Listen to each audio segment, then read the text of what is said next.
Everyone, welcome. Dimension Zero, the live telecast.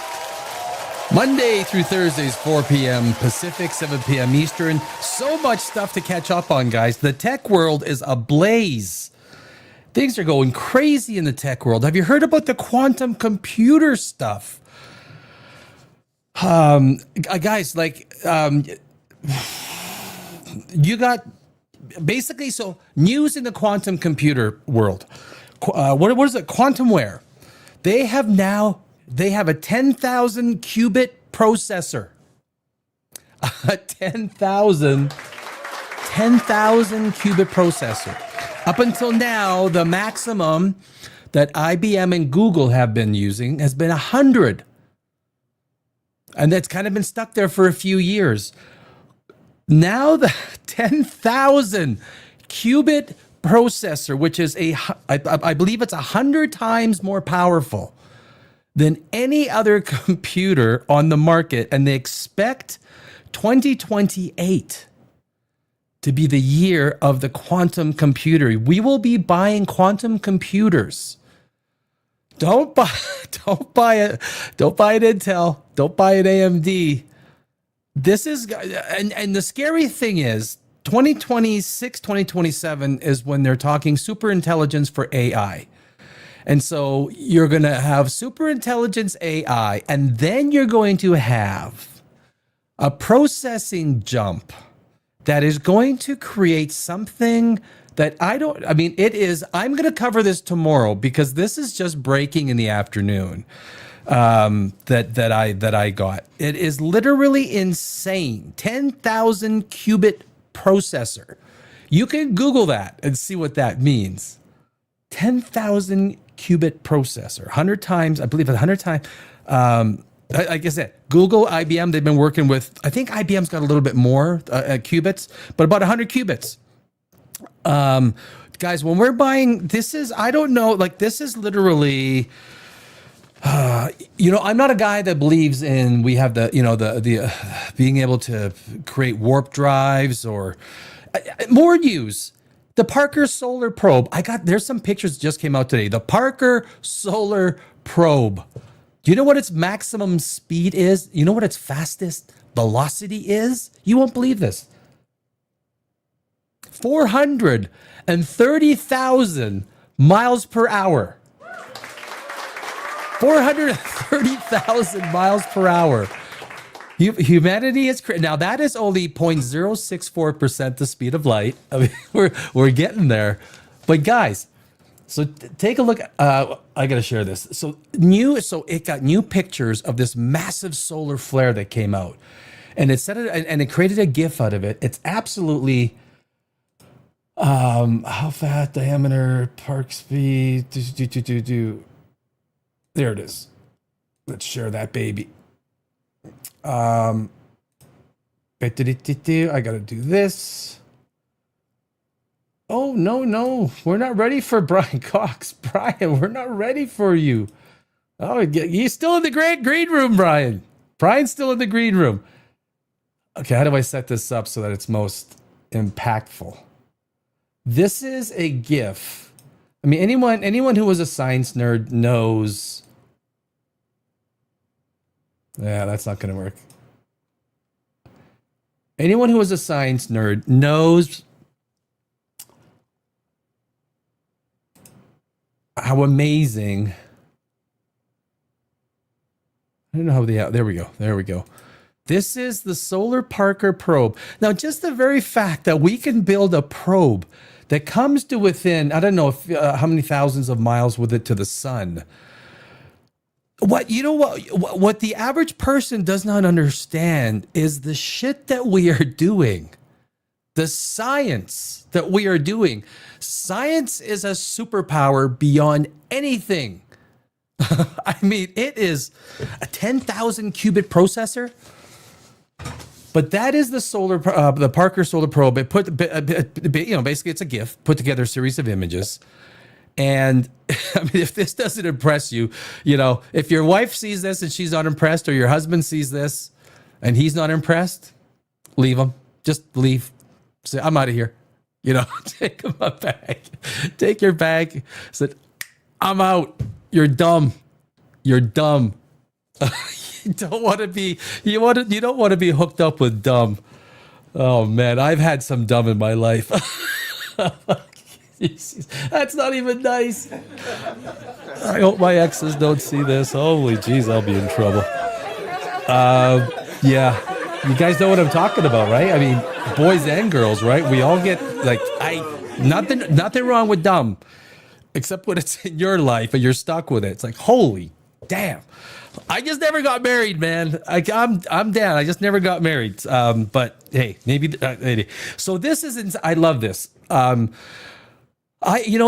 so many. I get so many news things every day, and you're like, okay, do I talk about this? Do I like what do you talk about? This stuff is worthy. Like I say, this absolutely amazing. Like a puff of breath on a cold winter day, the cloud of solar material can be seen coasting outward from the sun before thinning, with some of it curling back inward. That returning material was pulled back by powerful magnetic field lines that snap and rapidly realign into looping structures. You've seen the looping structures, right? On the surface of the sun, some of which continue outward into space, while others stitch back to the sun, according to a NASA statement. I don't know if the image is what's cool. And if you go to this to really appreciate the Parker, is that getting better? Yeah. Now, as of late 2025, the probe's top speed records are 430,000 miles per hour, 191 kilometers per second, which is about, what is that? About 130 miles per hour or miles per second? 130 miles, 430,000 miles per hour. The diameter of our Earth is 8,000 miles. So in 1 hour, it traverses, what is that? 54? 54? 8 times 50, 54? Yeah, 54. 54 Earths diameter. I mean, that is Superman and Supergirl just better hang up their, capes, because the Parker probe is. So there we go. Yeah, 0.64% the speed of light. Now, at that speed, we could get to Jupiter in 2 months. 2 months. But of course, the only reason it's going that fast is because of the gravity slingshot from the sun. But anyway, that is some awesome super science right there. So give it up for Corn Plum. Corn Plum says lies. It's all lies. Maybe corn. Everything, it's all lies. That's cool. So, okay, guys. So here, something I needed to set up. So Brian Cox and aliens. I did part 1 last week, and the show ran longer. So I thought, okay, I'm going to keep this other video. We're going to do it next week. And today is that next week date. But I thought I wanted to put some context into the size of the universe. And what better way to do a 10-point slideshow on how big our universe really is. You guys ready for Christmas? I am, because I don't have. I'm actually going to be live on Christmas. I got wine on me. I'm going to be live on Christmas Day for about 8 hours, and then on Christmas Eve I will be live for about 4 hours. I don't know the times yet. I'll put them up on Eastern time soon, but I will be live. So if you're not doing anything, you can stop in and say, hey, Danny. Yo, Danny, what's up? What's up? So I don't know how many people are going to be on, but a lot of people said that they're not going to be doing anything. They'll pop on. So we'll see. But, maybe some wine will help. It always helps. Cheers to your Christmas. Oh, that's good. Excuse me. Thank you. Thank you for that little time. How big is our universe really? The universe feels vast when we look up at the night sky, but that sense of scale is misleading. Reality is far stranger. Distances stretch beyond intuition. Time loses its meaning, and the idea of being alone becomes harder to defend. If intelligent life exists elsewhere, it may not be hiding nearby. It may be separated from us by distances so extreme that contact itself becomes nearly impossible. And I think that is really, I mean, these distances that we're talking about. I mean, I love watching old Star Trek. I always go back to, what is it, season 2, episode 9 of the Star Trek Rhapsody, the episode of the musical episode. The musical episode. That hit a low point for Star Trek. I don't know when I stopped watching Star Trek, but Star Trek was always my, go-to, even more so than Star Trek. I think Star Wars, Star Trek always wanted to try to take science, space, and everything to a little bit more of a serious degree, right? The whole concept of Spock and everything. Spock was always my guy, So anyway, 10 facts about the size of our universe. Number 1, the observable universe is about 93 billion light years across, even though it's only 13.8 billion years old. Space itself has been expanding the entire time. If alien civilizations exist near the edge of what we can observe, their light may never actually reach us because they aren't there. I got this slide thing in my way. Because then light can, or faster than light can travel.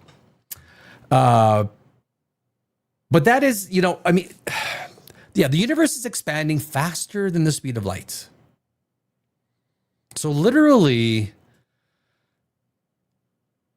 we will be alone one day. If this continues, we'll be alone one day, right? Or at least our galaxy cluster is going to be alone. Our little nestlement of a few galaxies. We're gonna collide with Andromeda one day, so we're gonna be called, I think, Milkomeda. We'll all be dead. This is a few million years from now, but boy, I really this slide thing. I got this little slide thing to go to the next slide, right in the middle of the. But anyway, let us persevere. Number 2, there are an estimated 2 trillion galaxies, guys, 2 trillion galaxies in the observable universe, each containing millions to trillions of stars. Even if only a tiny fraction host intelligent life, the sheer number of potential civilizations would be staggering, yet separated by gulfs so vast that most would remain forever isolated. Yeah, and Brian Cox actually makes the point, and I think it's a valid point. People ask him about intelligent life in the universe, and he says, look, I tend to stick just to the galaxy, because anything, unless we find Stargate technology where we're usually wormholing to if we can ever create, mind you, the fact that we'll be able to create a 10,000 qubit processor, maybe we will be creating wormholes faster than I ever imagined.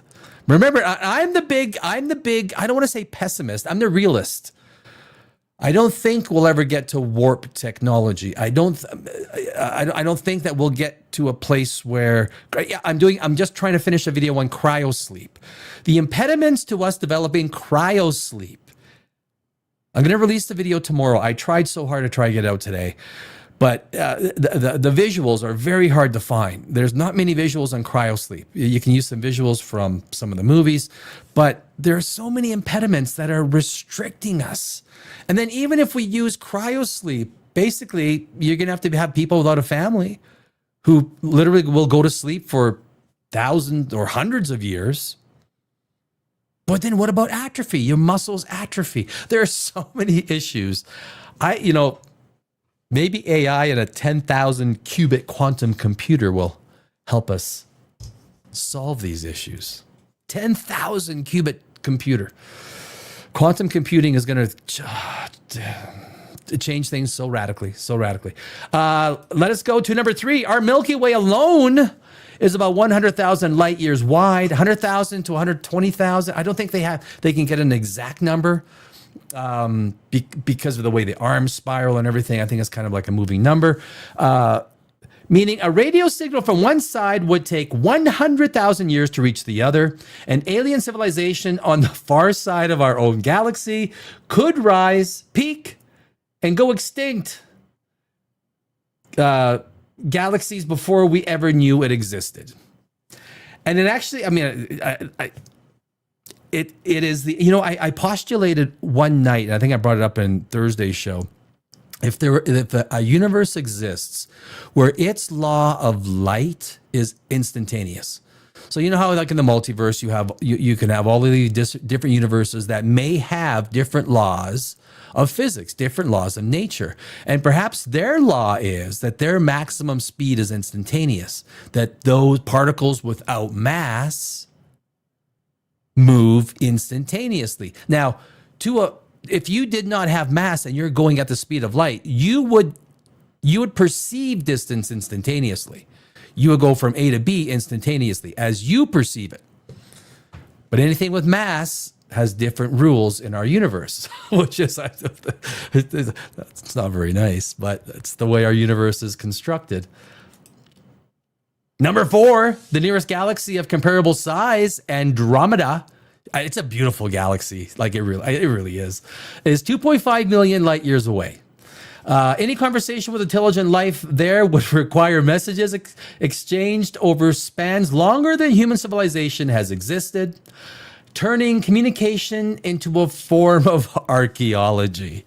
I thought that was a really kind of cool way to say it. It basically is you're digging up old messages from 2.5 million years ago. I mean, how does, on a relative basis, everyone is at the same time, right? But we cannot experience their time because distance creates that reality, that the speed of light limiting factor. But I wonder, you think if there's any intelligent life in Andromeda, do they look at the Milky Way? They go, I wonder if there's anyone smart over there. Is there any smart humans? Barely. I don't know what percentage of humans cross that line. There's a lot of I don't want to put down the human race too much, but you must be this smart to ride this ride. Oh man. Number 5. Light from many stars we see is a glimpse into the past. From all stars we see. Light from all stars we see is a glimpse into the past. Light from all stars we see tonight left them before humans evolved. Or light from many stars we see tonight left before humans even evolved. And some stars may already may already be dead. If we detect alien signals, we may be witnessing echoes of civilizations that no longer exist, frozen in time by distance. I think our signals have been going out, for what, 80 years? 80 years? 100 years? Doggy! So do you think there never has been intelligent life in any other galaxy? Oh, I think there absolutely is. I mean, so if the universe, I believe the universe is infinite. I believe the universe is infinite, and it's I don't know if I believe, but it's my best guess. If you believe the universe is infinite, then there must be an infinite amount of intelligent life, an infinite amount, because the fluke factor of just the human race existing has to suggest the fluke factor on an infinite scale would result in an infinite number of intelligent lives within an infinite universe. There is an infinite number of me's. There's an infinite number of you's. We have no relation to to each other. We just have the same cellular structure, we look the same, but I wasn't sure. I agree. I think it's infinite. Yeah. And I think that's a real, it's a real crazy. The only way I can really rationalize it in my mind is analogizing it to a video game, right? is a video game can be infinite because the totality of it is not constructed. Video games are constructed, and what quantum physics teaches us is that without an observer, only millions, billions, trillions of potential possibilities exist until it's observed. And I was thinking about this the other day, because if you have a box and you're not sure if there's a cat inside, and you're not sure whether the cat is dead or not, observation must, because you could smell a dead cat, right? You could smell something dead. Observation must include smell, because you're not going to get rid of the smell. I got to do a little bit of research on this on the quantum side, because we talk about observation being visually constructed. Follow the science. Yes, my friend. Damn right. Science is the only superpower in this world. Doomsday. You know what? You know what could wipe doomsday off the map? Science. Can I get a freaking applause? Yeah. If more of our world took science as being the superpower that it is, maybe we'd be in a better. Most stars that we see are dead stars. I don't know about that. There's only two possibilities. Either the universe is eternal or God is eternal. God is real. I mean, God is a personal. Like we're not gonna prove that here, right? I mean, there's no way that could be proven. Now that's a personal belief, and hey, and I respect that. If we are a simulation, then God is a very highly advanced computer programmer, or whatever our perception of a programmer is. I've done a couple of videos on computer simulation. Even James Gates, the theoretical physicist, astrophysicist, who actually discovered error correcting codes within the fabric of the universe, the fabric of space-time. And these error correcting codes basically work exactly the same as error correcting codes in our computers. Now it's a math function, so then you kind of think, well, is the universe then basically built on a math function that we replicate within our own computers, which is highly probable? This is a god, yeah, doggy. That's like the attack dog. This is a godless channel, sir. It's plausible belief based on evidence. Well, I mean, that's, I mean, it's this. We're talking aliens, Brian Cox, aliens, and the universe. I mean, that's so. I'm gonna. We are now called Dimension Zero, and I didn't want to get into God talk every single day. I want to be science talk, and but anyway, I mean, it's something that we can go on for. Let's get to number 6. The universe contains vast cosmic voids. As a matter of fact, I did a video, and there is some evidence to suggest that we live in a cosmic void.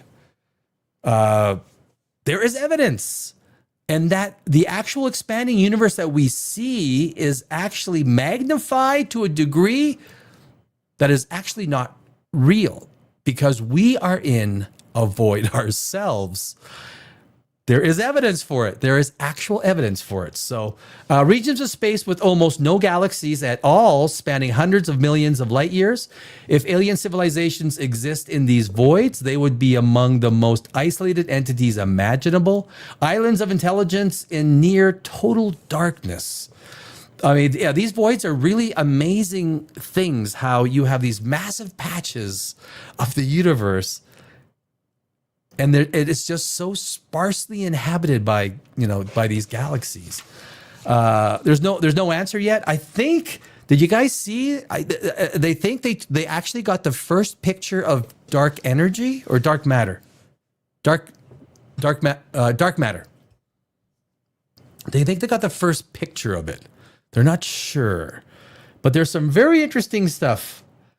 Have you ever heard acronym SURGE? I have not. Okay, science. I have not. Diva. Number 7. Our solar system is located in a relatively quiet outer arm of the Milky Way, and that's true. And that's actually one of the reasons a lot of scientists, astronomers, cosmologists. I'm not even sure if there's a distinction between the three. If you're a cosmologist, are you an astronomer? Does anyone have the answer to that? Should I call? Should I call Brian? Hey, Brian, are you an astronomer or an astronaut? Like, what's the difference? I got, you know what? I'll find out for tomorrow's show. Don't worry, folks. I will find out for tomorrow's show. Far from the dense galactic core, if advanced alien civilizations favor more energy-rich regions near galactic centers, we may be living in a it's a what? What? Okay, I think Google Slides messed up there. We may be living in a cosmic backwater, far from where the intelligence arises. You know what? When you're doing live, when you're doing live stuff, what the hell does that say? Misbik Aknab, Misbik Aknabit. Okay, whatever. Okay. Obviously, Google is not using their qubit quantum computers yet because I did this in Google Slides. I don't know what that is. I didn't check my work. I apologize. I didn't. Yeah. No. I deserve it. You went full retard, man. Never go full retard. I didn't mean to go full retard. I didn't mean to. Number 8. Time dilation means distant regions of the universe experience time differently relative to us. An alien civilization billions of light years away may exist in a universe that appears younger or older than ours when observed, like their observable universe, making simultaneously across cosmic distances essentially meaningless. We cannot experience each other simultaneously. We are in a structure of the universe that forbids. The universe forbids, the way the universe is constructed, it forbids intelligent life from communicating. That is a matter of fact. The way the universe is constructed, regardless of the power of science, as far as we know, as far as we can see, we do not have evidence that we can create wormholes, negative energy, negative material. We cannot cross that barrier. For all intents and purposes, Mother Nature has ensured that we will not contact any other intelligent life. Now, if you believe in aliens visiting us, I don't. We are going to get, Brian Cox is coming right after this, man. Brian Cox. Maybe I'll get him on the phone. Brian, it's Danny. Can we talk about Avi Loeb? I got to do a 3i Atlas update maybe tomorrow. Number 9, the universe may be vastly larger than the observable portion, possibly infinite. Yeah, I think it's infinite. Hey, doggy, I think you're in the infinite. Stephen, if all the stars collapse and start new stars, how many times has the Big Bang? Well, that's exactly it, right? Steve, I think that's the black holes turn to white holes. Do we have a universe or are part of the universe where eventually entropy does what it does? We have all these black holes that converge into one. Now, Hawking radiation is going to see a lot of these black holes just basically evaporate. But does a black hole eventually get to the size? Because white holes are proven through the theory of relativity. White holes are the opposite of a black hole. Only light can escape. Only light can escape. No light can get in. It's the opposite of the black hole. Is that what we had with the Big Bang? Was the Big Bang basically a white hole? Theory of relativity proves it. White holes and black holes. Now, is it because our universe is so young? Because our universe, or our part of the universe, will be hundreds of trillions of trillions of trillions of trillions of years old. There's a Melody Sheep video I want to play because I think Melody Sheep does an amazing job in some of the videos that he does. But yeah, are big bangs kind of going off all over this infinite universe of ours? That's the question. If we ever answer that, I think we can answer whether this universe is infinite to a certain degree. Look up Dr. Frank Turek. I will. I become smarter because of you people on the other side. There's no way the sum of the parts is always going to be multiple times smarter than me. I'm not against becoming smarter. Surge proves that the universe isn't eternal. Well, I'll look into it. I'm down.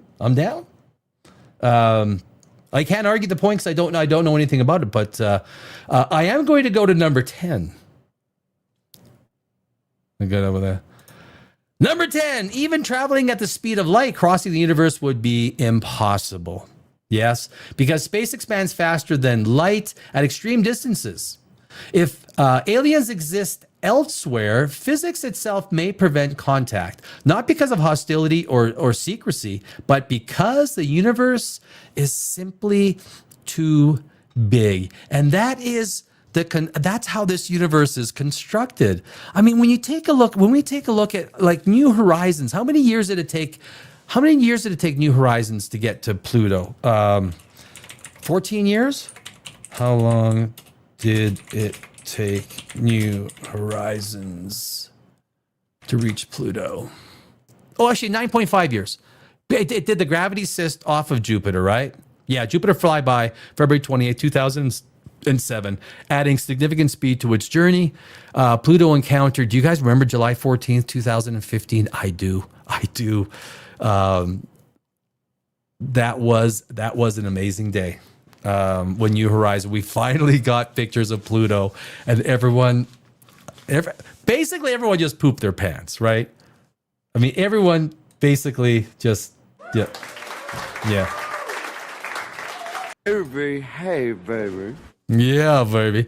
That is so. Anyway, that is our little setup going into Brian Cox and part 2 of the Alien. Oh no, gotta get used to the buttons. The buttons here. This is like, there we go.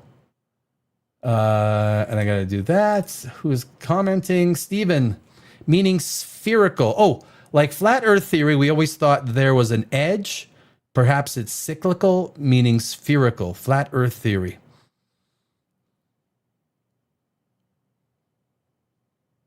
What are you saying about flat Earth, Steve? Help me out with the flat Earth theory. I don't know. Not a believer. I think Kim Kardashian came out not believing about, and I know Kim. I mean, I do. I haven't seen her for a few years, but I did know her for a few years. Obviously she knows my name and everything. But when she came out with a flat earther, I was like, oh my God. And then NASA released the 6 pictures, because we do have probes flying around the moon, right? And they could take pictures of the landing sites, and you see all the places where that we think there's an edge. Oh, that we think that there's an edge to space. Right. Oh, just saw that an MIT professor was just murdered. Oh man. Came to make sure that we live innocent. Spoiler, wasn't Avi. Yeah, it wasn't Avi. No one. It's a violent world. Human beings are violent at their core. I make the point all the time. The fact if I went to cryosleep and for 500 years and I woke up and we were still here, you're like, we made it. We made it for 500 years. There are. I don't. The old. I don't even think I can say it. In Sparta, do you remember Sparta? I mean, 300 was a great movie. 300 was a great movie. But Zack Snyder basically did the graphic novel, Frank Miller's graphic novel. He basically, I've been in Hollywood for 20 years. I'm a screenwriter, movie, and all that kind of stuff. So I know that this stuff really, really well. But basically, he took the entire graphic novel and used every single. So if you read the graphic novel, you'll see every single square, every single is exactly from the movie. Exactly. So basically, he used the graphic novel as a storyboard. Now you still have to create the magic from it, and Gerard Butler kicked ass. But of course, the Spartans had their way of immorally. But the thing is, even as a small babies grow up to be very big, right? It's not. But there is a part of the human species that is there. I won't even say it. I won't even say it. If you know, like, you must be. But I'll just say this: you must be this smart to ride this ride, right? I would not be surprised if some sort of situation develops similar to the Hunger Games or something like that. I don't think we can. I don't think we can stop it. It was an MIT professor for nuclear fusion. Yeah. And it's one of the things that I made a conscious decision on, like the news. I didn't go online this weekend when the Australian thing happened. Rob Reiner. There's other channels that do that stuff, and I really wanted to be at least a little pocket of hope, pocket of where we talk about some of the negative things in human nature, because there are negative things. You look like I look like Chuck Norris's second cousin. True fact. You want to hear a true fact? So I was a kickboxer for about 8 years, and I loved me Chuck Norris, even though he was karate, right? But he was a great karate guy, and he fought too, like real fighting, and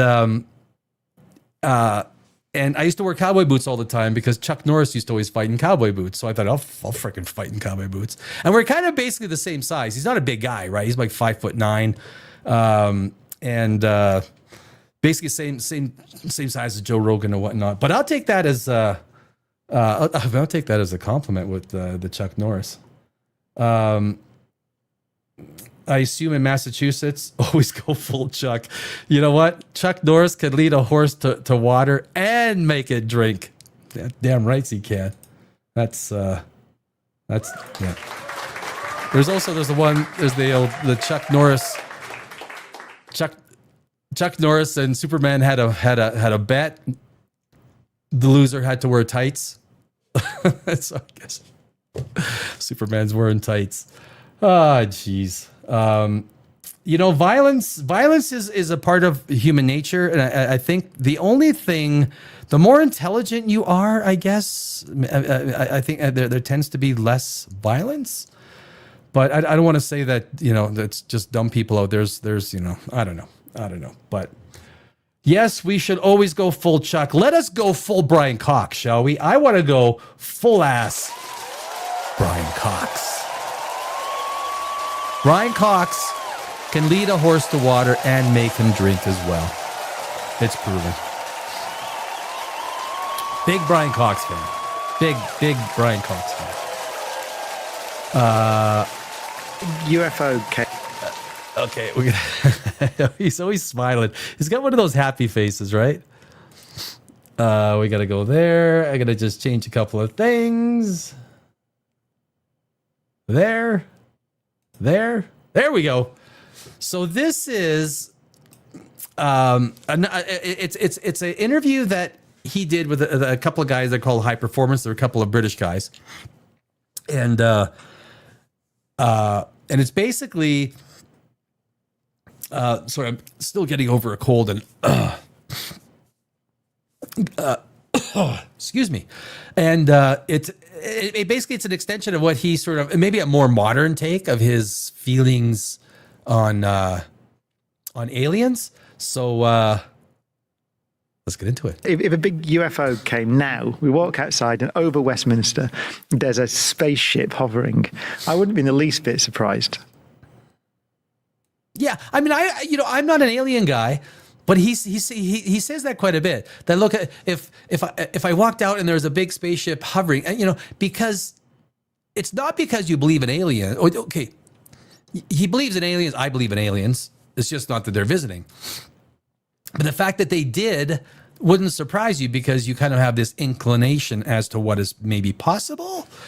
But Well, it probably would surprise. I mean, there are deep questions. Are we alone in the universe? I mean, probably not. You'd guess there are two trillion galaxies in the observable universe, right? So you would expect not. What have you made of all the recent headlines about, someone in the States saying he's seen evidence of alien life forms on Earth, something that was collected from the bottom of the sea, those tiny ball bearings, and they say, this has been formed by a life form outside our galaxy. It's a theory, that, isn't it? I mean, so there's a theory there. Diplomatic. And so you can get the little things and we'll analyse them and have a look. I mean, I wouldn't, it's funny because you mentioned social media, I think, occasionally on social media, I'll quite often, I'll tweet something and there'll be quite a few people who disagree reasonably strongly with what I said. And one of them is the UFO thing, there are people who really believe that there are UFOs visiting the Earth. And I always say that I haven't seen any evidence of that I think is strong evidence. It's a huge claim that. And I think that's the important thing. And he says it right there. It's a huge claim, or extra. I think, what is it? The extraordinary claims require extraordinary evidence. There is no evidence. And even as we see with the Corridor Crew, if you've been watching the channel, we do the Corridor Crew, and they're debunking all of these UFO sightings, because they're VFX guys. They are so good. We'll try and get an episode in. Probably next week we'll do another Corridor Crew episode. But there is no evidence that comes close. As a matter of fact, it's all debunked. It's one guy. But anyway, Brian Cox is very diplomatic. There are other civilizations out there that are visiting us. But I wouldn't be surprised in a strict sense, that if I said to someone the other day, if a big UFO came now, we walk outside and over Westminster, there's a spaceship hovering, I wouldn't be in the least bit surprised, because I know that there are trillions of planets in the Milky Way galaxy alone and hundreds of billions of stars, and there's been a lot of time. And one of the great mysteries actually in physics is why we don't seem to see much out there, anything. We haven't, there's strong evidence of nothing out there at all at the moment. We have no strong evidence of any life beyond Earth. And that's a puzzle and a paradox. So it's about, with those claims, you don't rule them out. If someone says, well, I found this thing at the bottom of the sea and I think it's really weird, then the correct thing to do is go, okay, we'll put it in a lab and get an electron microscope and prod it around and find out just how weird it is. I think that's, you can't do that with every claim, but usually a lot of these claims are debunked so quickly, right? I mean, you're just there. If you're given, if a real scientist is given, hands-on of some of the evidence that some of these people have, it's debunked pretty fast. But that's the thing. How many pictures have we taken of the universe? We've probably taken billions of pictures of all the radio telescopes, everything. We're taking pictures with I think the full light spectrum now, right? The full light spectrum. We're taking pictures across the universe. We don't take one picture ever and just see like this little, what's the Martian's name? I got the P-24 explosive space modulator. We don't see any evidence whatsoever. Not even things that make you go, there was that one, what was the star? They said it was a Dyson sphere. Give me a break with the Dyson sphere BS, okay? It's BS. Even Freeman Dyson himself was embarrassed by the term Dyson sphere. But I think Brian Cox is being very diplomatic. He's open to ideas, but essentially it's true. So if you do have evidence of an alien visitor, or you were abducted, did you grab an ashtray? Did you grab a pen? Did you ask them for a pen? Hey, do you mind if I do you have a pair of socks I can take with me? Something. Give us something. Nothing. And nature, Feynman again said, the thing to remember is nature does not care at all what you think. Yeah. Nature just doesn't It doesn't matter who you are or how famous you are, how many letters you've got before or after your name, whatever. It doesn't matter. Nature just is. So if indeed an alien spacecraft crashed into wherever it was that they found these things 1 billion years ago and left all the fragments there and we've dug them up, then that's interesting. Isn't it?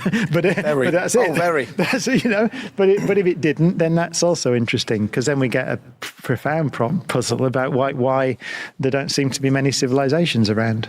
If we don't find a way of not compromising, but understanding that the world is very complicated, so then it's not only a single country, it's all the different countries with different cultures and different political histories and different views. If we don't find a way of sort of stopping arguing and trying to find a way to make that work, I've just given everyone the means to destroy themselves. So I personally have delivered the atom bomb. Which and that's, I think he'd be the first one to say, look, I'm not a sociologist, I'm not a biologist, I'm an astrophysicist, I deal in the realms of science.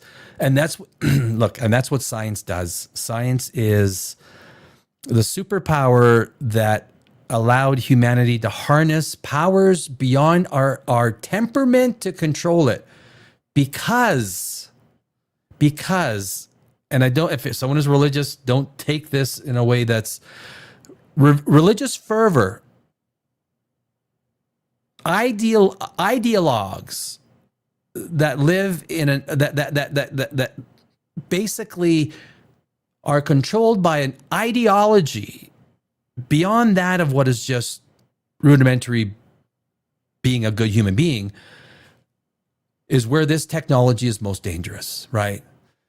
I remember the South Park episode where you had the 3 science things and they were all fighting. Yeah, they would probably, if it was all atheists and it was all science, they'd find reasons to fight, but it wouldn't be the same reasons. It'd be different reasons.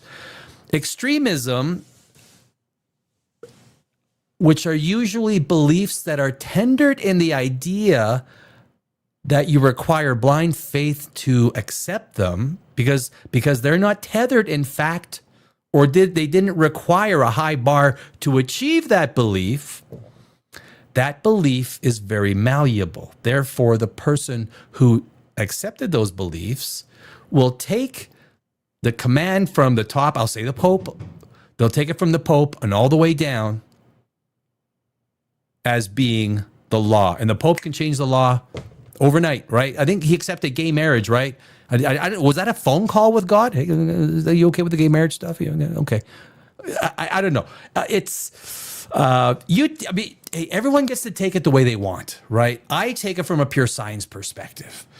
Ideology, extremism that isn't rooted in Carl Sagan's scientific thinking is dangerous. And we have too much of the world that is not in the mindset of scientific thinking. That's the problem. He now has kind of raised the stakes on these arguments. This is the 50s. It's the middle of the now we're start of the Cold War. talking about AI being the kind of modern version of that atom bomb. Every time I open a newspaper or read something on the internet, it's like AI is going to end civilization, isn't it? We're having the same conversation again all these years later. Yeah. So there will be, whether that's the threat or, there's obviously, there are threats from all over the place. I still think the threat is probably human stupidity. Yeah. I think it's hold on. Yeah, when Brian Cox says human stupidity, you just stop and applaud, right? And that's about as fierce as he gets. That's about as fierce as Brian Cox will get, right? He is, we are mired in human stupidity. Could you imagine a U.S. government that wasn't mired in stupidity, right? I'm not getting into politics. I have no desire to. But if intelligence, if smartness was the precursor to political power, we might get somewhere as a human species. We might get somewhere. If intelligence, IQ was the precursor. Sorry, you must be this smart to become a congressperson. Sorry. We've just been talking about, well, just that the possibility that someone will just press the button still. We grew up with that. So it's interesting, Well said, actually. If you grew up in the Scott. Well 70s and 80s, you grew up with the world's going to get destroyed by nuclear bombs. They're all there. They're still there. And you still have the same kinds of problems and obviously international tensions. And so I think, for all the existential threats we talk about, and we've talked about, I remember, just as an aside, I remember my radio show, The Infinite Monkey Cage, just before the pandemic, we did a show on pandemics, and it was before the pandemic. And one of the experts said, right at the end, he said, I tell you, it's the bats are going to get us. It's the bats. And there's something going to come out of bats. I bet you that's what it is. And, even that is controversial. There's all sorts of theories about what happened with that virus. Yeah. But ultimately, his point was that pandemics are really a big threat. Yeah. And of course, we basically ignored it. And thought, that's funny, isn't it? Yeah, pandemic. And then about 3 months later, there's a pandemic. But of all those threats, I still think that the big problem at the moment is how to get along as a global society in a world where we have the means to destroy ourselves. So it's not just a fight in a pub. Yeah, just a fight in the pub. It'd be good if it was just a fight in the pub. Because I called my buddy Chuck. Chuck, it's Danny. Yeah, Danny Alex, come on.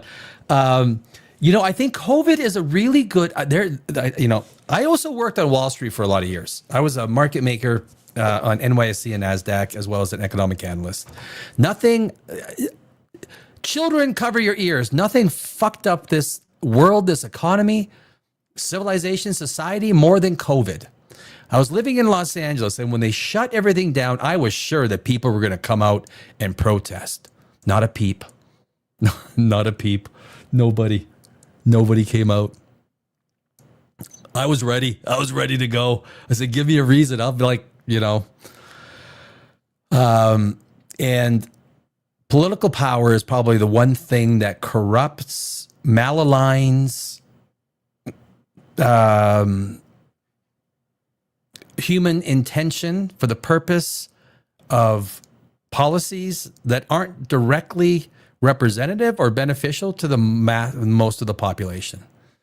And again, I don't want to get political. I am politically astute, but we're a science channel, fun shits and giggles channel, and but like Brian said, it's not like it's a fight in a pub. We're dealing with culture is the biggest problem. Cultures tend. Why do most people go back through history? Why do most countries go to war with each other? Culture. Yes, you know what? We like culture. I love culture. I love feeding on other people's culture. I think it's freaking amazing, right? But those are the reasons that, It's exchanging good or bad. nuclear It is what it weapons is, if we're not right? careful. Where are you regarding our future? Are you optimistic? Yes. We seem to have avoided we've avoided destroying ourselves so far. So I think, I'm worried about it, because I'm worried that it seems to me that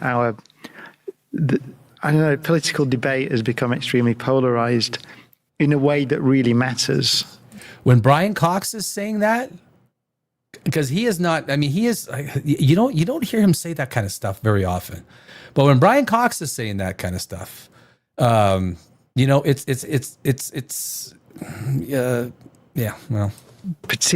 in the United States, right? actually, where it's very important that country stays stable. And so I'm worried about that. And you see it here to an extent. And so, although actually we seem to be handling it quite well in this country. We don't usually give credit to our political system, but it seems to be dealing with quite an upheaval, particularly starting with the Brexit referendum and those things. It seems to be dealing with it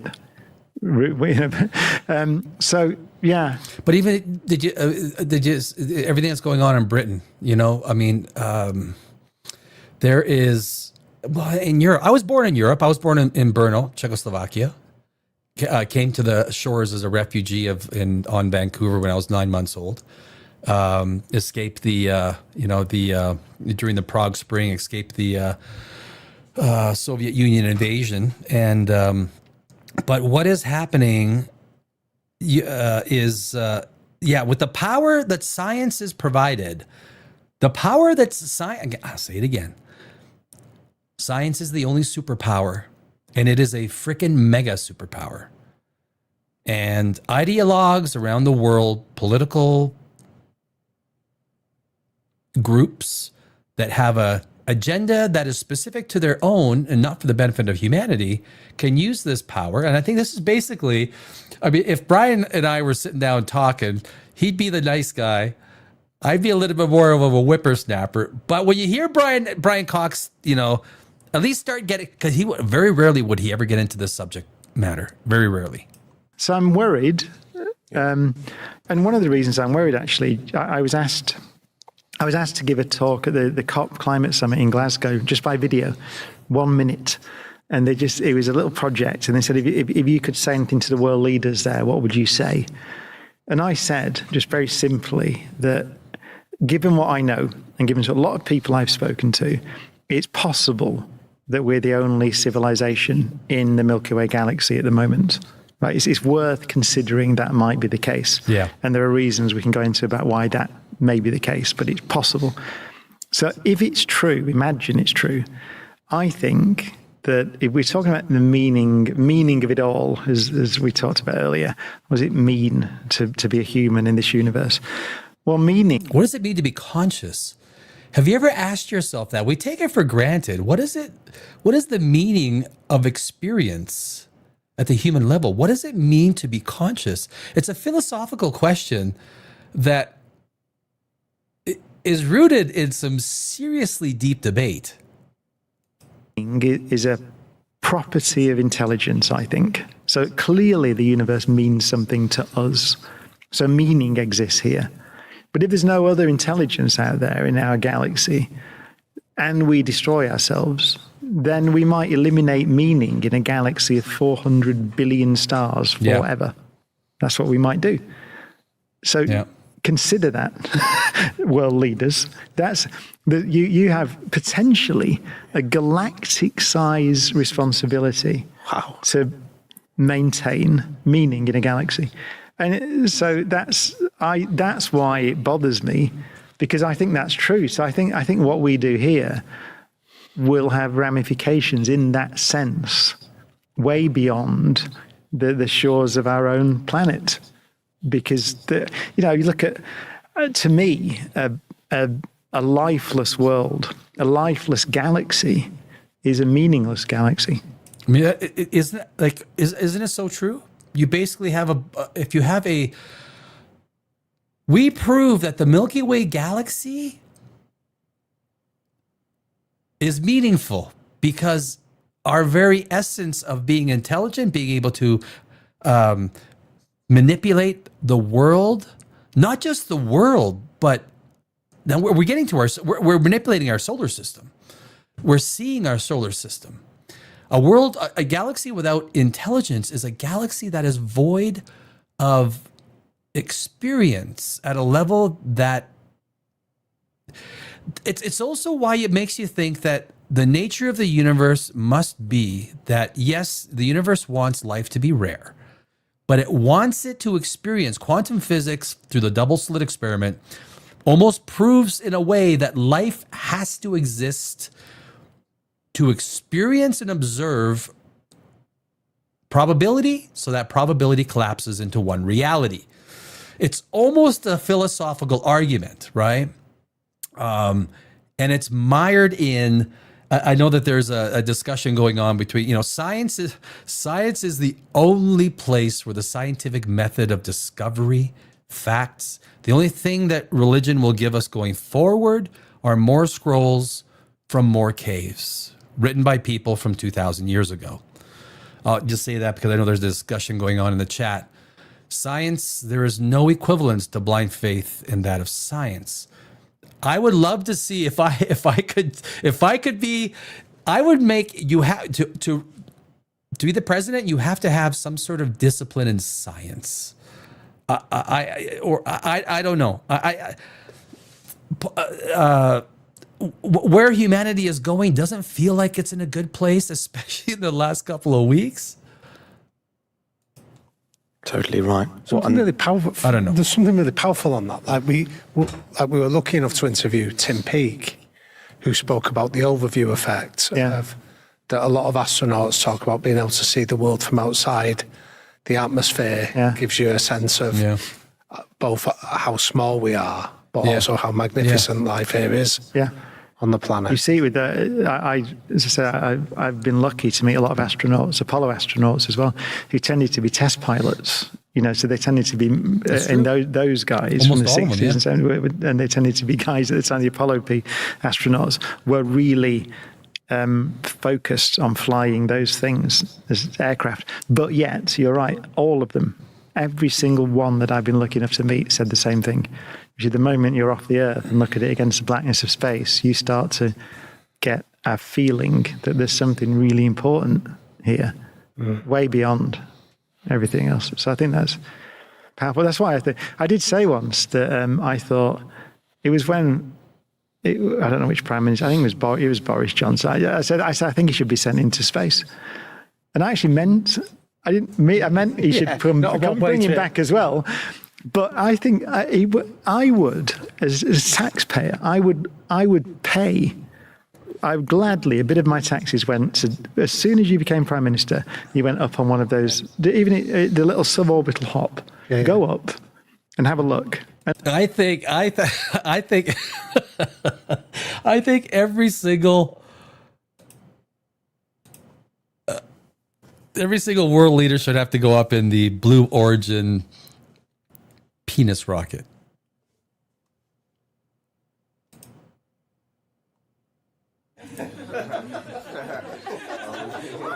Right? Jeff Bezos. All of you get into the, you're going into the tip. You're going into suborbital space in the tip. In the penis rocket. All world leaders must do that. But he does have a point, right? I don't know. Politicians are, if they're a garden, they are like carrots, right? They've got a mangled top. They try and show something that's constructed in a meaningful way, but they're still kind of like, pick an analogy out of left field. But what Brian Cox and a lot of astrophysicists talk about, or scientists or whatnot, is the power that science gives the secular and the religious side of the coin. Because look, religion hasn't given us anything except scrolls. Nothing. Like, not to rain on anyone's parade. Science has given us everything. If we take everything that science has given us, we wouldn't even have the frickin' wheel. We wouldn't have the frickin' wheel, guys. Because people thought thunder and everything like that was, science is always has been the future. Humanity has to understand that on a wide scale. Science and the application of Carl Sagan. May I also, again, Carl Sagan, scientific thinking, the application of scientific thought. Discussions that are mired in fact, not innuendo. I mean, I took a lot of philosophy when I was in university. I love me some philosophy, but it's not math. Philosophy don't prove anything. Arguments with words cannot come up with finite conclusions. Math comes up with finite conclusions. I think it would be a very good use of money, and then come back. And it'd be, you could get a ticket for, it could be $1 million. It'd be a brilliant use of £1 million. It'd be fantastic because they'd come back with that in their mind. It's not going to fly. That's not going to be a very popular suggestion that we pay a prime minister to go on a jolly into space. But I think they should. Perspective for the world. I love the Brits. Pay for the prime minister to go on a jolly. I gotta use that. A jolly. I love it. World leaders would do us no harm at all. You know, every time.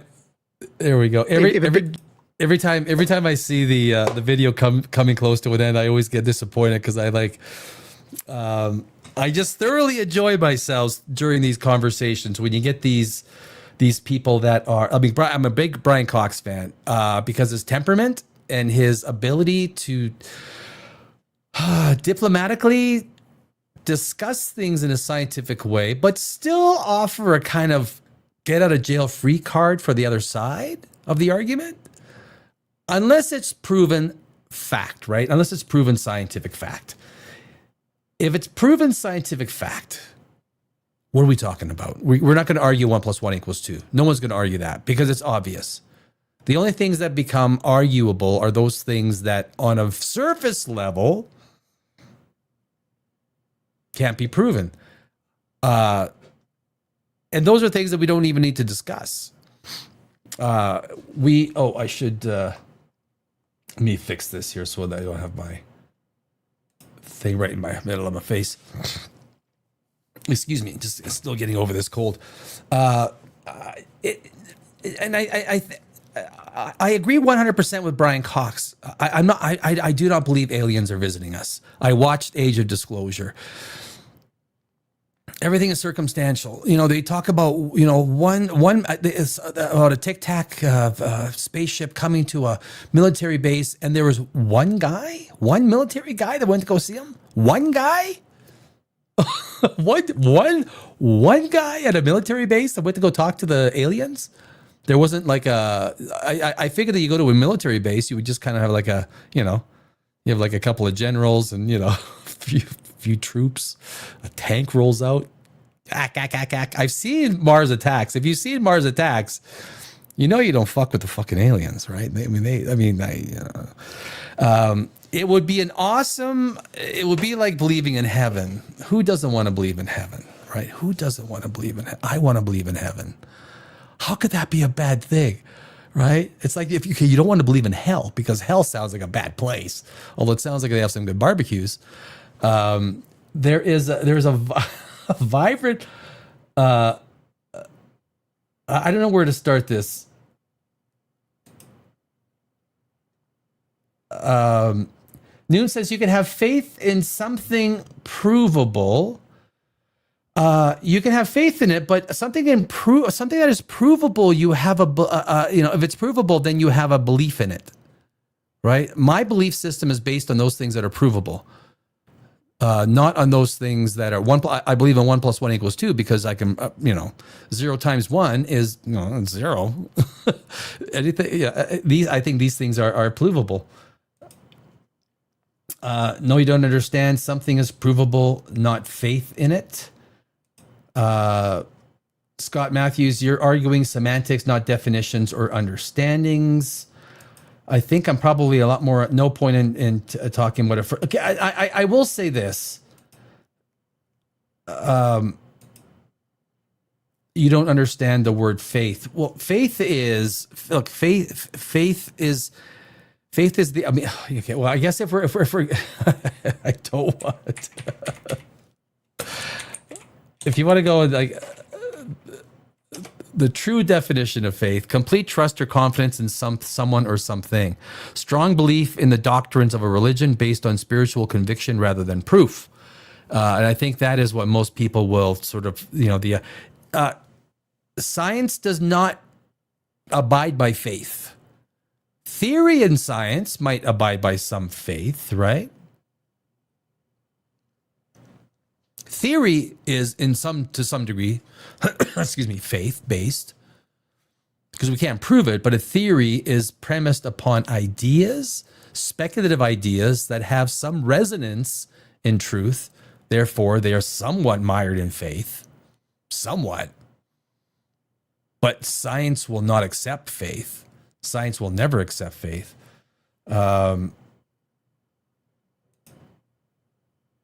No point in talking about it further. I have faith. Scott will Google the definition of faith one day. There's dude. I just Googled it.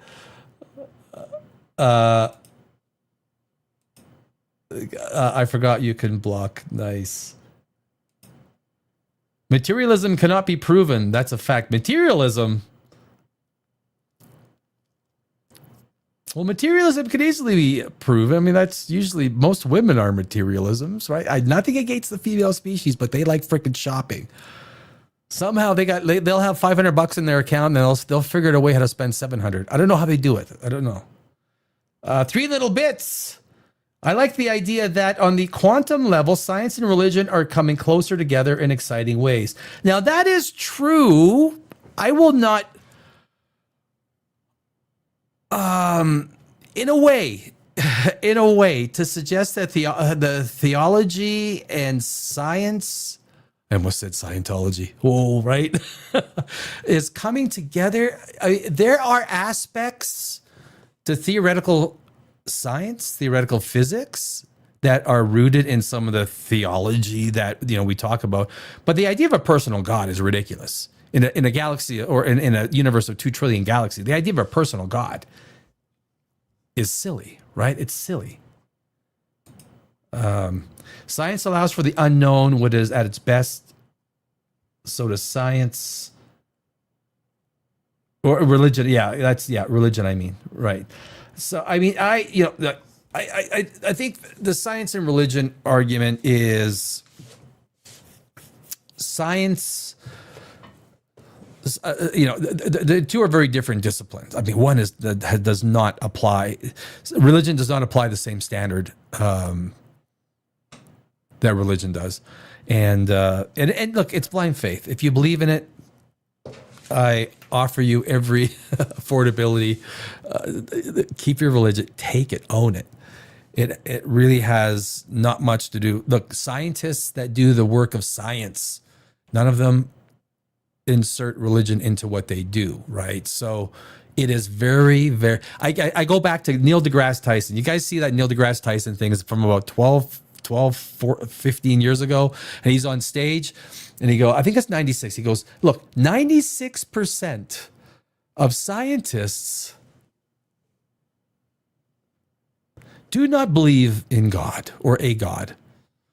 And then it was like, that's not the surprising. The surprising thing is the 4% that do. And if you're a science person, it is surprising that, but not unbelievable that people still want to, grasp, want to be holding on to their religion. That's fine. But as we see with aliens is not a religion. Aliens and the Fermi paradox, the size of our universe, everything that we are confronted. Like I say, the universe does not want us. If there's a lot of if the universe has, let's say there's 5 intelligent species, and on a random basis, like if you went to a computer simulation and you put in there, pick 5 places in the Milky Way galaxy, the separation would be astronomical, right? It would be astronomical, the distance between civilizations. And it would be such a monstrous leap. Like at minimum, there would be 10,000 light years. 10,000 light years between us. 10,000 light years. We can't even fathom. If we get to the speed of the Parker probe at 0.064% the speed of light, we get to Jupiter in 2 months. 2.5 months, 3 months, depending on the orbital alignment, right? It depends on that. Best case scenario, we get there in 2.5 months. So, I watched Age of Discovery. There was nothing there. I'm a person that is compelled by evidence. Give me the evidence, not just the yak. My friend's wife's brother's sister's nephews was picked up by an alien. Oh, fuck, I'm convinced. That's it. I'm convinced. That's all I needed to hear. I believe in aliens. But if someone does believe in aliens, fine. I mean, you take that, and we are going to do another Corridor Crew episode. Those guys that they do the they debunk all these alien sightings. Can you say where are we? I'm not gonna say that, Lil. Basically, it all is and all isn't at the same time. Can you say happy birthday to my boy Adam? Oh, Redfire. Can you say happy birthday to my boy Adam? It's his birthday tomorrow. He loves Daniel Larson and science. Happy birthday, my friend, to Redfire's son. Man, that is close to Christmas. Make sure nobody combines Christmas and birthday presents. Like my birthday is like November 7th. So it's far off that there's no combination, right? Happy birthday. I love a little science dude. I love my little science dudes. I wish I had a son or a daughter. I would guarantee you like they would be like science nerds because their dad is like, because their dad would, yeah. Redfire, hey, there's nothing better than being a father or a mother. Something that I am not. But I salute you, and I wish your boy has also a super awesome Christmas or Hanukkah, whichever one, I don't know, whichever one that you're supposed to be. Experiencing an alien is like a Gnostic experience. Well, I don't know what experience. People, I mean, aliens. I'm not a believer. But I afford everyone the ability. Direct knowing doesn't work well with the hypothesis of science. Direct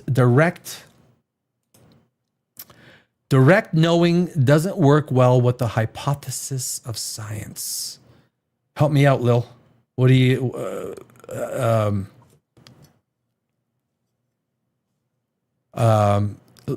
Direct knowing doesn't work well with the hypothesis of science. Well, I think if you're saying direct knowing, like if you know directly, you look like a dad. Well, thank you. I wish I was. I would like, you know what? It's never too late. So maybe I, for all those mothers and fathers out there, hey, that is an experience that is freaking awesome. Being a mother and father is a responsibility beyond, it might be, singular or quite small. In its totality, but uber important in its ultimate understanding or appreciation to society. Mothers and fathers, yeah, you gotta love your kid, especially Christmas time, right? I have a friend, I won't say her name. She has a little daughter, and I always get the Christmas pictures, and she is freaking adorable. She's still in Los Angeles because I lived in Los Angeles for 20 years. And she is freaking adorable. I always ask for Christmas pictures and Halloween pictures and everything like that. Man's a career father figure. Nice. You have to know evidence. Right. Yeah.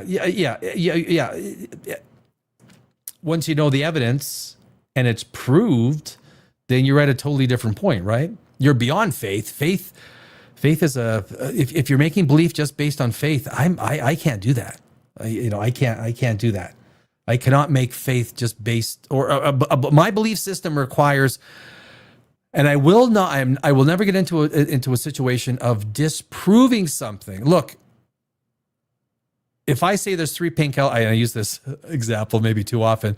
If I say there's three pink elephants flying around the corner on the other side, they do not exist until someone disproves it. That's a crazy way of existing, right? Thank you, NLD man. Thank you. Best of luck. Best of luck to that man. I wish they put the applause button on the same page, but. To all the families out there, it is Christmas, and I am a happy guy. So if you want to come back to this live stream, we do it Monday through Thursdays. I don't get angry. I don't think I get angry. Brian Cox is a little bit happier than me. Granted, I was a kickboxer for a lot of years, so I do have, I do have a little, yeah, but I do believe in, that respect the human individual, respect the rights of every human being.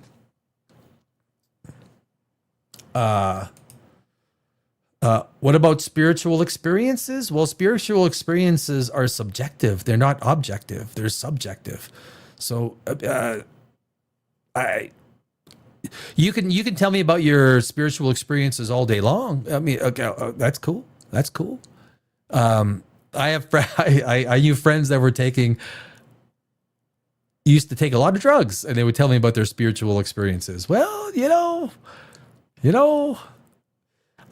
no way to temper spiritual experiences. Need to stay with the individual, right? They are to you what they are. Don't try and project those experiences onto someone else and convince someone else of your spiritualism, because that is on you. Like one of the stories I tell is like one of my girlfriends was terrified of ghosts. Terrified.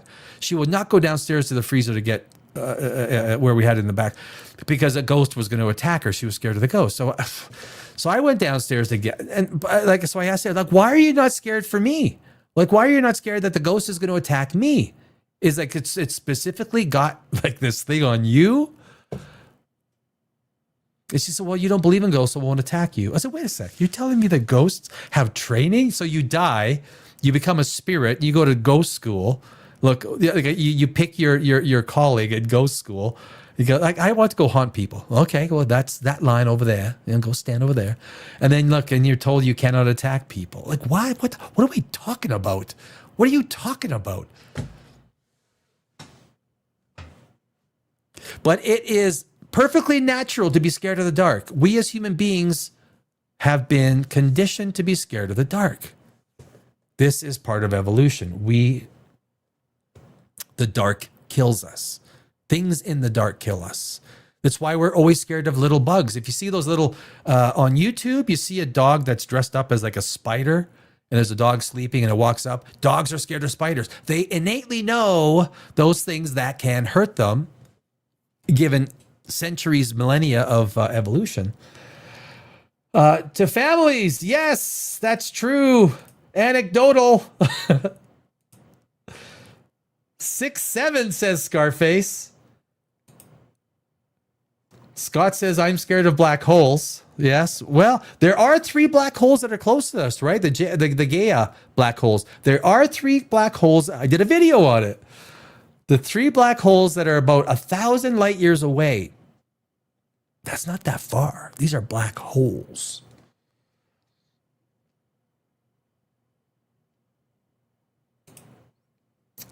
I once had a dream of my friend showing up at my house as a kid. He lived in Arkansas, literally was knocking on my door the next morning. And that happens. Hey, I mean, coincidences happen.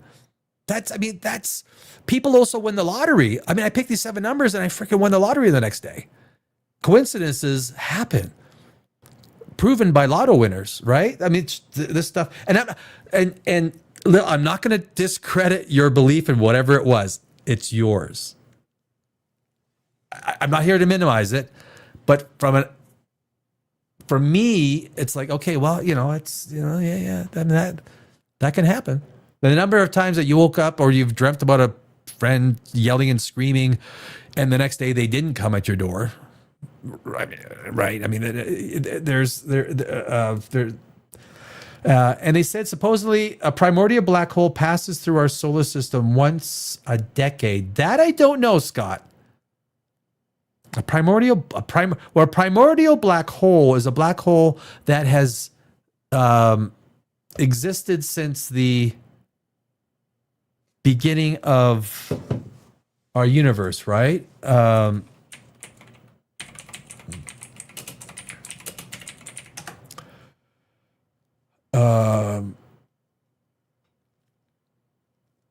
Hypothetical black holes theorized to have formed in the extremely dense and chaotic environment of the early universe, just fractions of a second after the Big Bang. Yeah, so they are the primordial, I think that they have proven, or they're comfortable with saying that they believe that primordial black holes are a matter of fact. Unlike standard black holes that form from the collapse of dying stars, primordial black holes would have formed before stars even existed, which is not hard to believe if you've got, all hydrogen, right? You had a sea of hydrogen, maybe a little bit of helium at the early universe, where you probably, and you had a point of low entropy, the lowest entropy ever in the history of our part of the universe. And I don't know if you, I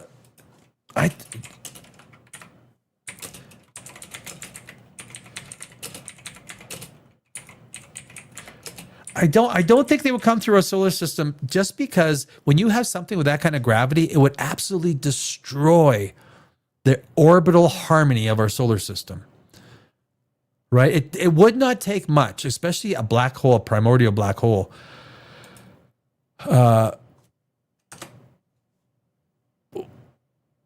Although, hey, Danny, shut up. Yes, research suggests I'm eating crow, baby. Yes, recent research suggests tiny primordial black holes, PBHs, might frequently pass through our solar system, potentially as often as every 10 years. I wish I had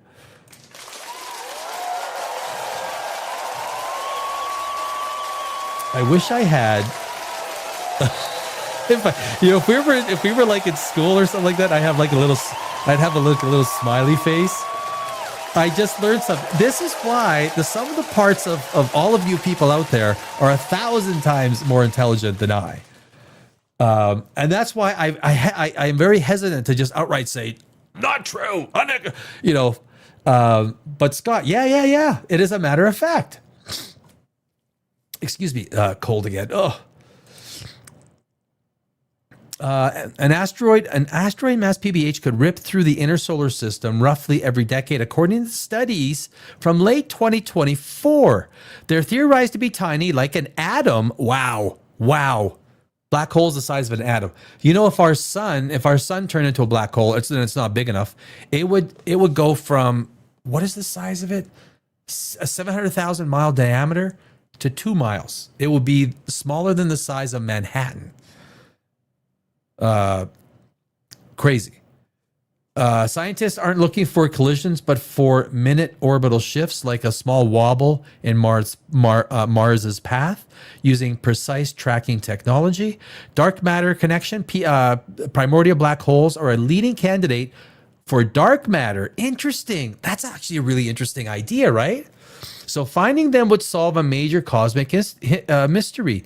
Is dark matter made up of microscopic primordial black holes? That's an interesting idea. These flybys pose no danger. They're too small and fast to be a threat, passing through the system like invisible bullets. Folks, we learned something today. I did. Thank you, Scott.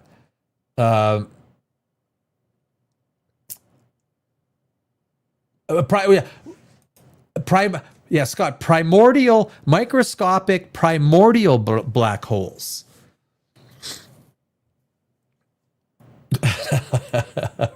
Our synapses are globular clusters. I guess that's actually kind of true in our brains, right? The synapses in our brains. So, which is I misspoke. Yeah, no, I got you, Scott.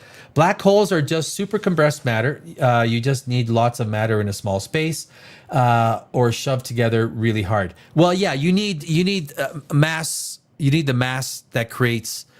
Basically, what I'm really fascinated by? Freaking magnetars. I don't know why people aren't as absolutely. Magnetars are freaking insane. Neutron stars is matter just before it goes to a black hole, right? It is nothing but a mound of neutron, right? Neutrons. But magnetars, like, you talk about superpower. They have gravity that is this far from being a black hole. Plus, you got the magnetic field and this thing that is spinning around. I don't know how many thousands of times per second. I don't know why people aren't more fascinated by magnetars. I did a video on magnetars, and people were like, "Me, maybe I got to do another one." That was a long time ago. Yeah. But you need mass or energy, right? Mass and energy are interchangeable. E equals mc squares proves it. I mean, that is the proof. Energy and mass. Energy, enough energy. But yeah, basically our perception of a black hole is the density of mass that accumulates, collapses upon itself. Now, I think our sun needs to be almost twice the size to have a chance of being a black hole. It's going to be a white dwarf for sure, right? It's going to expand maybe to Earth as a red giant, and then it's going to ultimately just puff out its layers and become a white dwarf for, I don't know what, 10, 20 trillion years before it loses all energy.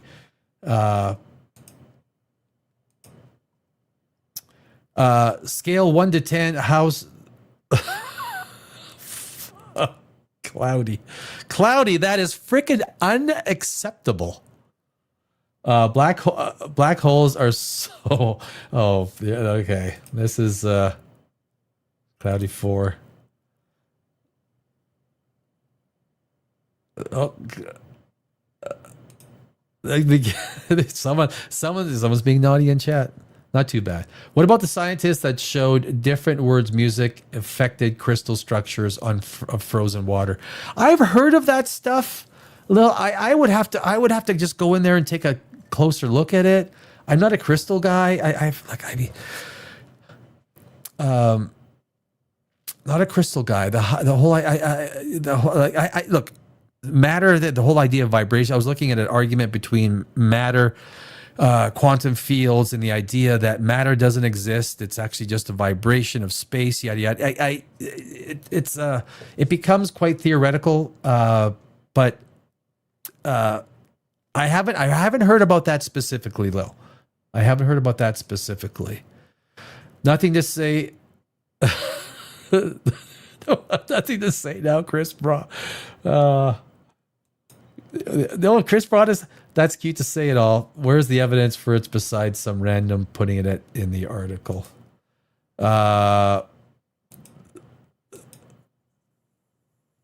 are we going here? Okay, Scott, could you? What do we? We got a fight. We got a fight going on here in the chat. Again, excuse my cold.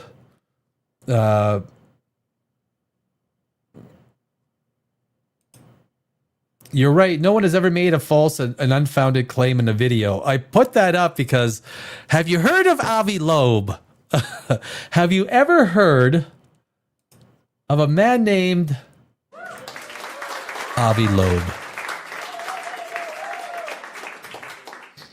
Not a fan.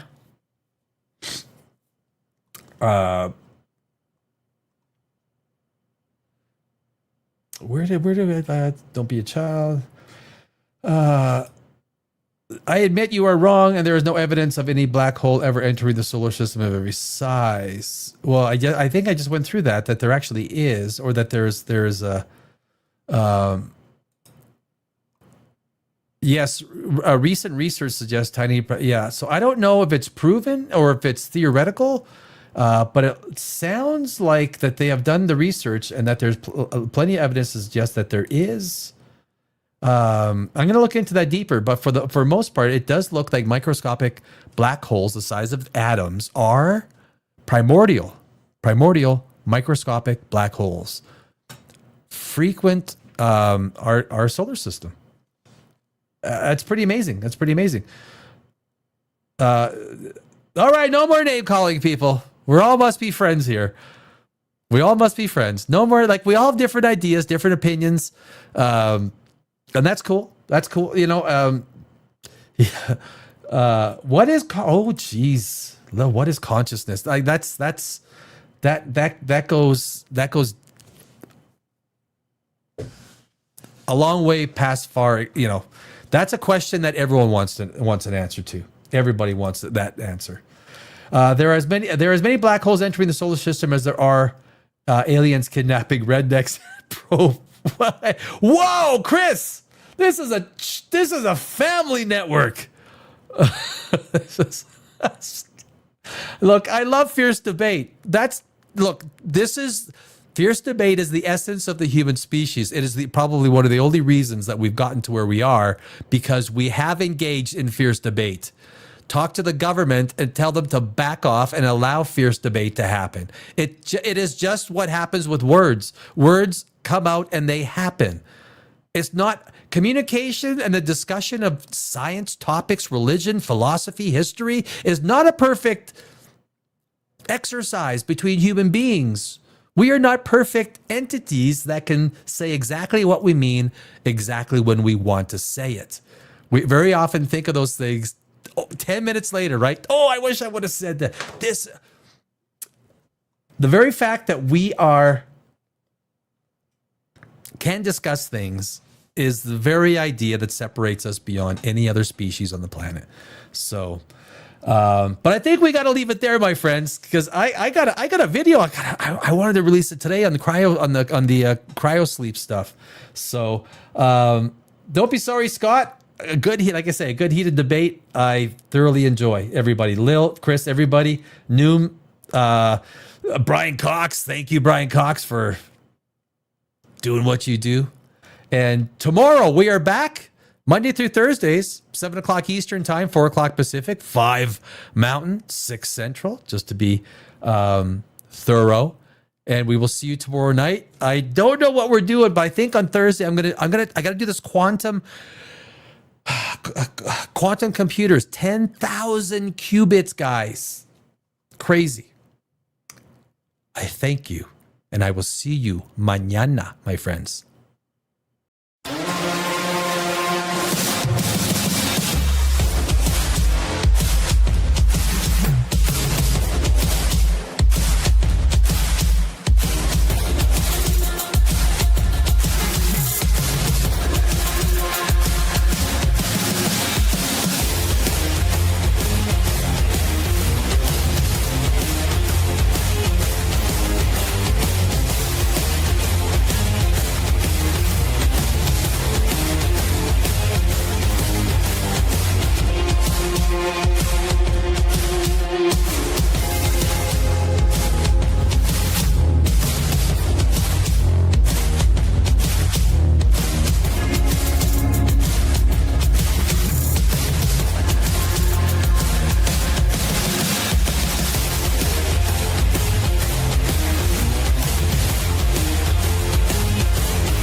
Yeah.